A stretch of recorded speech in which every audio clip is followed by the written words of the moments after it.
Hello everyone, আসসালামু আলাইকুম। কেমন আছো তোমরা সবাই? আশা করি অনেক ভালো আছো। আমিও অনেক ভালো আছি। আজকে চলে আসলাম নতুন একটা ভিডিও নিয়ে আপনাদের মাঝে। আশা করি ভিডিওটা আপনাদের কাছে অনেক ভালো লাগবে। আর যারা ভর্তা লাভার আছেন তাদের কাছে তো অবশ্যই ভিডিওটা অনেক অনেক ভালো লাগবে। তো এবার যাওয়া যাক মূল রেসিপিতে। এখানে আমি আজকে ভর্তা করার জন্য নিয়েছিলাম কাঁচামরিচ আর সিম।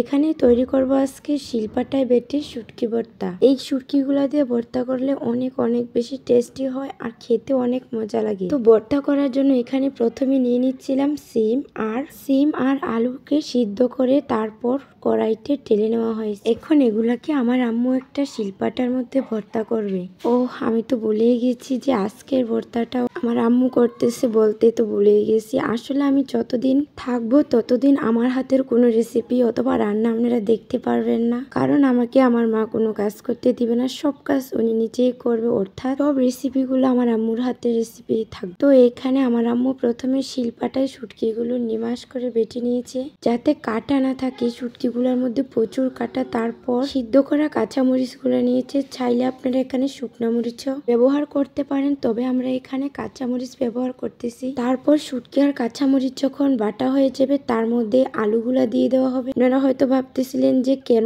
আলুগুলাকে এইভাবে ধুয়ে নিয়ে নিচ্ছিলাম। আসলে ধোয়ার পর চামড়াটা নরম হয়ে যাবে, তাই চামড়া পরিষ্কার করতে অনেক সুবিধা হয়। এই যে দেখুন আম্মু চামড়াটা পরিষ্কার করে পাটায় দিয়ে দিচ্ছিল, আর পাটায় দিয়ে আলুটাকে একদম সুন্দর করে বেটে নেওয়া হচ্ছে। আলুটাকে একবারে মিহি নিমাশ করে বাটতে হবে, তারপর ভর্তাটা একটু মাখা মাখা হবে। আর এখানে আলুটা দেওয়ার আগে সিমটা যে সিদ্ধ করে রেখেছিল সেই সিমটাও দিয়ে দেওয়া হয়েছিল।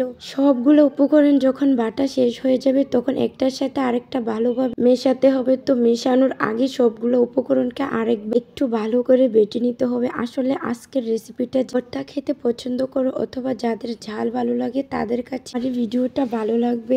এত সবগুলো উপকরণ একসাথে ভালো করে মেখে নেওয়া হচ্ছে। এটা যেহেতু শেষ পর্যায়ে হাত দিয়ে মাখতে হবে, তাই এটার থেকে যে শুটকির কাঁটাগুলো ছিল এগুলো বেছে বেছে ফেলে দেওয়া হচ্ছিল। এখন শেষ পর্যায়ে এটার মধ্যে পেঁয়াজ আর ধনিয়া পাতা অ্যাড করা হয়েছে। আপনারা চাইলে ভর্তাটার সাথে এই সবগুলো উপকরণ একসাথে বেটে নিতে পারেন। আসলে বাটলে একেবারে নিমাশ হয়ে যায়, তাহলে ভর্তাটা খেতে ততটা ভালো লাগে না। যদি ভর্তার মধ্যে পেঁয়াজটা আস্ত আস্ত থাকে, আর চেষ্টা করবেন সবসময় কাঁচা পেঁয়াজ ব্যবহার করার জন্য। কাঁচা পেঁয়াজ ভর্তার মধ্যে দিলে খাওয়ার সময় টেস্টটা অন্যরকম আসে। তো সবগুলা ভর্তা একসাথে করে এখন হাতের সাহায্যে মাখিয়ে নেওয়া হবে। তা বানানো তো শেষ, এখন দেখলেই তো হবে না, আবার খেতেও তো হবে। তাই আমি খাওয়ার জন্য প্লেটের মধ্যে কিছু ভাত নিয়ে নিলাম, আর এটা দিয়ে ভর্তাটা খাওয়া শুরু করে দিব। এই তো আমি ভর্তাটা নিয়ে খাওয়া শুরু করে দিলাম। খাওয়ার বুঝতে পারবো যে কেমন হয়েছে ভর্তাটা। আসলে এখানে আমি ভর্তাটাকে ভালো করে ভাতের সাথে মিশিয়ে নিচ্ছিলাম খাওয়ার জন্য। এই তো খাওয়া শুরু করে দিলাম। বিশ্বাস করেন গাইস, ভর্তাটা